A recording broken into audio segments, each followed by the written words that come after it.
To another episode of the Read Pile. The Sword of Hyperborea just came out a few days ago. I don't know when this video is going to go up, but I read this yesterday.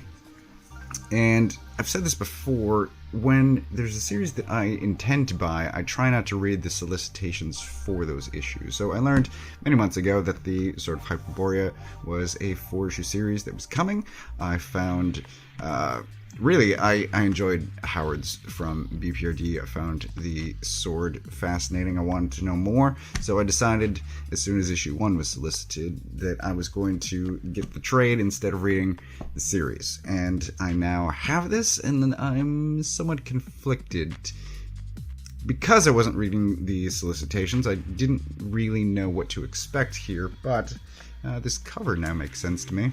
So you got this guy, you got this stuff down here, this guy over here, and these things. All of this makes sense. What this is 4 issues as the sword travels through time and the people whose hands it passes through. So you really only get 1 issue per person, which is, I don't know.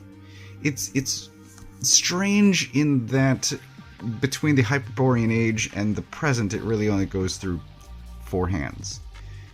Maybe 5, depending on who stole it at one point, but there's huge time jumps, specifically from, I think it's really the Hyperborean age until Witchfinder. There's just a huge chunk of time there, and I thought maybe it was gonna go... I don't know, I thought there'd be more hands. I thought there would be more to this story. And maybe I was expecting too much out of 4 issues, but let's get into what this actually is. So, as I said, 4 issues, 4 hands. We get Howard here.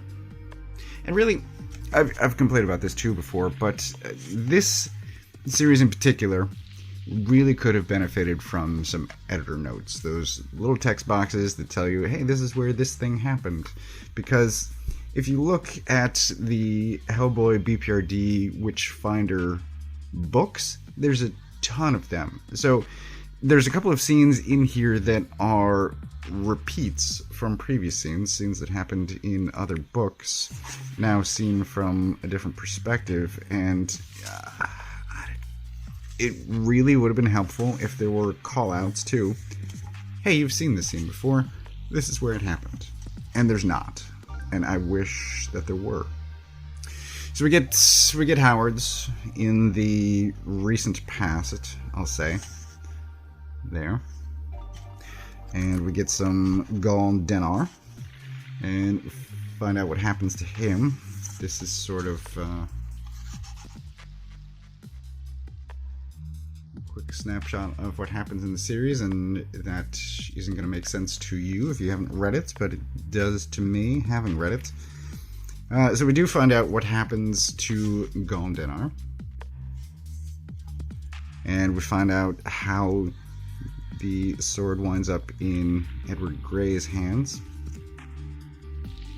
and from there, pretty quickly, this is the repeated scene from a previous volume, and then it jumps to the 20th century, and we see what happens to it there before getting into Howard's hands again, if you're talking about a time loop. But before it winds up in Howard's hands, and then possible spoilers, but we see what happens to it in the future as well.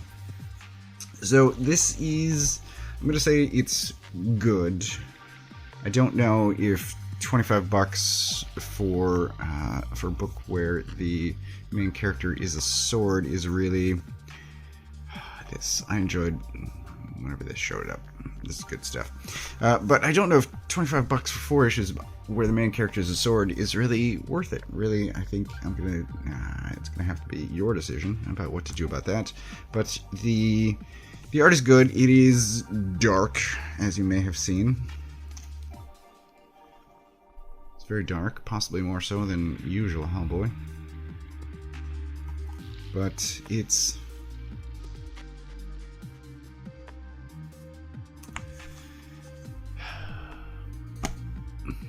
I guess ultimately I'm saying I'm glad I read this, but I wish it were more than what I got. So I would have liked more on the characters that are seen here.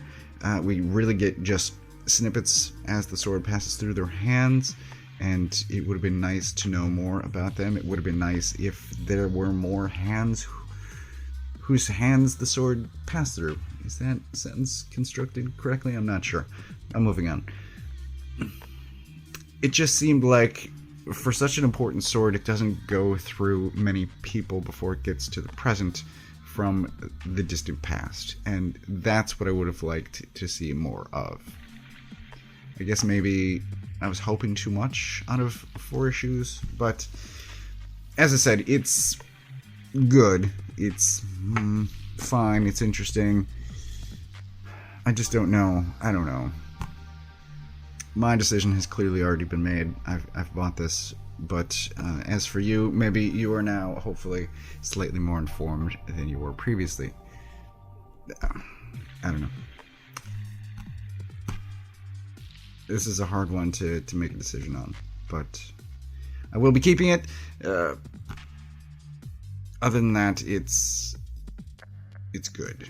I'll just say that it's good.